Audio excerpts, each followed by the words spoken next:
এই তোর মা বেজন্মা নাকি? খানকির ছেলে কথা বলিস না, এই খানকির ছেলে। হ্যালো, তোর তুই যেখানে জোরের মধ্যে থাকি দুদিনের মধ্যে তো তুলে নিয়ে আসবো খানকির ছেলে, তোর জবাই করে গোশ খাবো। তোর গোশ অনেকটা গায়ে গোশ আছে খানকির ছেলে।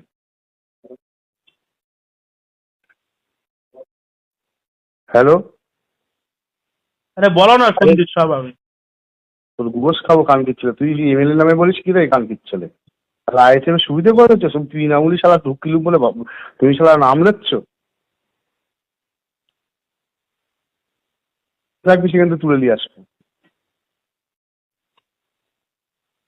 খানকির ছেলে তৃণমূলী দলের একটা শৃঙ্খলাবদ্ধ আছে, যে যখন দলের দায়িত্বে থাকে তার সাথে চলতি হয়।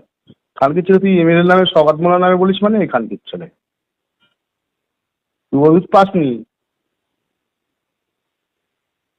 আমাদের, তুই এক প্রধান, আমি শেখ সাবির বলছি। তোর খানকির ছেলে তুলে নিয়ে আসবো যেখানে পাবো। তোদের মতো খানকির ছেলে যদি আমাদের ভাঙড়ে যদি অসুবিধা হয়, কোনো একটা কাজে যদি কোনো একটা রেকর্ড করার দিয়ে যদি করতে যদি আমাদের অসুবিধা হয়, তোদের মতো খানকির ছেলের জন্য। তোরা আইএসএফটা নিস, তোর তেলপল চোর খানকির ছেলে, তোরা ঘর চোর খানকির ছেলে। এই সাবির, তুই কি করছিস না আগে সব কাম? কি কর? আমার বাপের অনেক ওই ধরতে হবে, আমি কি করবি বল, তুই বল। তুই তো চোর, তো তো দেখে মনে হয় চোর তুই একটা। রে খানকির ছেলে অঞ্চলে জিজ্ঞেস করবি সাবির কেডা। তোর ওখান থেকে অনেক লোক সবজি বেচতে আছে নিউ টাউনি, তারাও বলে বলে একটা চোর। নিউ টাউনে না সবার নামে জব করে খানকির ছেলে। তোর যে পাবো না দুদিন বলে তুই তুলে নেবো আমি। তুই কার পিছনে লেগেছিস জানিস নি তুই? শোন, এমএলএ সাহেব শওকত মোল্লা এসে ভাঙড়টা উদ্ধার করবি, আর এমএলএ নামে তুই গাল দিচ্ছিস, তোর আমি ছাড়বই না, কোনো মতে ছাড়বো না। আরে খেলাস নি শিশু আছে, মার না, দাঁত সব পড়ে যাবে, একে ফাইডি 32 ফাইডি দাঁত সব পড়ে যাবে। কতটা মদ খেয়ে কথা বলি যারা। এই খানকির ছেলে আমার মদ খাই? তো মদ খাইনি কি খাস তুই? সেটা গাঁজা কর। খানকির ছেলে তুই খেয়ে রয়েছিস খানকির ছেলে। তোর ঠোঁট, আমি ভাত খাচ্ছি এখন, তোর ঠোঁট মুখ দেখেছিস? গুখা খানকির ছেলে, গুখা দিবার কিন্তু খানকির ছেলে। হুম, খানকির ছেলে যে দোকানে দিন না করে পেটে যারা ল্যাংটি করে পেটে যারা তোর আওয়াজ বললা চলে গেলে তোরা তোলা তোলা তোলা তুললি পারবি না, তাই তো? এই খানকির ছেলে তুই শওকত মোল্লার নামে বলেছিস, আরাবুলিকেও আমি ছাড়িনি, কাজেরও আমি ছাড়িনি। শোন খানকির ছেলে, শওকত মোল্লা এসছে। কাইজারের তো বলেছিস যে যেখানে পাবি সেখানে লেটবি। কাইজার যেখানে পাবো কেলাবো তো। তো ঘটপুকুরি রয়েছে, ওর বাড়ি গিয়ে সচ্ছে খাচ্ছে তুই আমার সাথে দেখা, চ দেখা। তুই খানকির ছেলে শওকত মোল্লার নামে বলেছিস, তোর কিডনি বিক্রি করে খাবো খানকির ছেলে। এই তোদের কি তোদের জন্ম ঠিক কোন জায়গায় বলতো?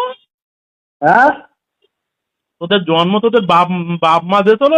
খানকির ছেলে জন্ম তুই দেখতি, আমার বাপ বেঁচে রয়েছে, মা বেঁচে রয়েছে, খানকির ছেলে আমার নামে শুনবি, জব করবে সবাই, বাঙালির লোক জব করে আমার নামে। কি কি জব শওকত করে? মোল্লার নামে শোন, শোন এই বাপি, আমার কথা একটা শোন। শওকত মোল্লা এসছে শুধু জেদে ভাঙড় উদ্ধার করি, শওকত মোল্লার অভাব নেই। আর শওকত মোল্লা কি লোক শালা ভালো করে মিশিস নি, তাই জানিস নি। এই শওকত মোল্লা আগে কি করতো বল? আগে যা করতো শোন শোন, জন্ম মৃত্যু সবার হয়। আজকে শোন নাই শোন, তুই তাই শোন, আগে যদি নিউ টাউন না হতো, এখান থেকে এখানকার লোক শর্টে যেতে পারতো কোনো জায়গায়? আজকে হয়েছে, মানসিক সুখ এসেছে। তুই শওকত মোল্লা কি করেছে তুই জানিস? শওকত মোল্লা একটা ফল দেখা, আমার খানকির ছেলে বললি, তুই জানিস আমার মা 5 ওয়াক্ত নামাজ কালাম পড়ে? আমার মা হজ করে এসে। এই তুই কি বললি বেজন্মা? বললি এই খানকির ছেলে আমার মা হজ করে এসে। না না, তুই যে বললি যে আমার খানকির ছেলে প্রথমে, আর তুই আবার কি বললি? তুই বেজন্মা, আমার মা হজ করে এসে। আমি তোর বেজন্মা প্রথম কখন বললাম? তুই তো আমার এই 4-5 একটা দেখা। এই বাপি, তুই শওকত মোল্লার একটা অন্যায় দেখা, শওকত মোল্লা অন্যায় রে তুই করা শুনলি যা বল, একটা বল আমি শুনে, তাহলে আমি তুলে এনে জবাই কর দেবো। জয় তোর মাংস অনেকটা খেয়ে নেবো শালা, মাংস হেভি লাগবে তোর মাংস খেতে। আরে তুই তো বহুত তোর মাংস খাবুই। এই শোন, আমাদের শওকত মোল্লার যদি কেউ কিছু বলে না, আমরা যত জনপ্রতিনিধি আছি না সব রিজাইন দেবো। তুই শালা আইএসএম সুবিধা করে দিস। তোদের আর রাজনীতি করা হচ্ছে না ভাঙড়ে। আইএসএফ সুবিধা করে দিস। শোন, শওকত মোল্লা যদি না থাকতো না, বড় বড় বুকরিস আইএসএফ বলে কোনো কিছু ভাঙড়ে থাকবে না। এখানে তৃণমূল বাবা, কংগ্রেস বাবা। দলটাই থাকবে। তাই না, তো ধন বড় যেখানে, তোর যেখানে ধন বড় আয় না, ভাঙড়ে আনিস নি, এই শালা, তোর কথা বলে গেলি। অত চাপ নিচ্ছিস কেন? তোরা পাগল হয়ে যাচ্ছিস কেন? পাগল এখানে না। আয়োজক বলে কোনো কিছু থাকবে না, এখানে তৃণমূল কংগ্রেস থাকবে, কিন্তু তোরা থাকবে না। আর তোদের ওই সেই হারমাত শওকাত ও থাকবে না এখানে ভাঙড়ে। ওরম বলিস নি ভাই, আমাদের সগাত মোলা থাকলে আমরা সব যত জনপ্রতিনিধি আছে সব রিজাইন দেবো। ও করে আমি খাদি পারবি সবাদ মোল্লা থাকলে, তাই তো? কেন আমরা কি করে খাচ্ছি? আমাদের ওয়েটল্যান্ডের টোটাল কাজ বন্ধ। সবাদ মোল্লা বলে দিস এই শোন, ঠিক এই ভাবি, জায়গায় পড়েছে এবার। তুই 2 নম্বর পঞ্চায়েতে বললে যে ওয়েটল্যান্ডের টোটাল কাজ বন্ধ, আমাদের কোনো কাজই নেই, ওয়েটল্যান্ডের কাজ টোটাল বন্ধ, দিদি বন্ধ করে দিচ্ছে। খবর লে ওয়েটল্যান্ডে একটা কাজ হচ্ছে। এই সাবির, হ্যাঁ তোর একটা কথা বলি শোন। বল। 2016-তে না তোর সওগাত মোল্লার থেকেও আরাবুল ইসলাম ভাঙড়ে অনেক পাওয়ারফুল ছিল। তার বিরুদ্ধে আমি কংগ্রেস থেকে সংগঠন করেছিলাম এবং আমার সংগঠনের আমার কথাটাকে শোন, আমার কথাটাকে শোন। তুলে দিই, 70-90 তুলে আরে দিই। তোর আমি খুব ভালো রকম চিনি, তুই আমার কথাটা শোন।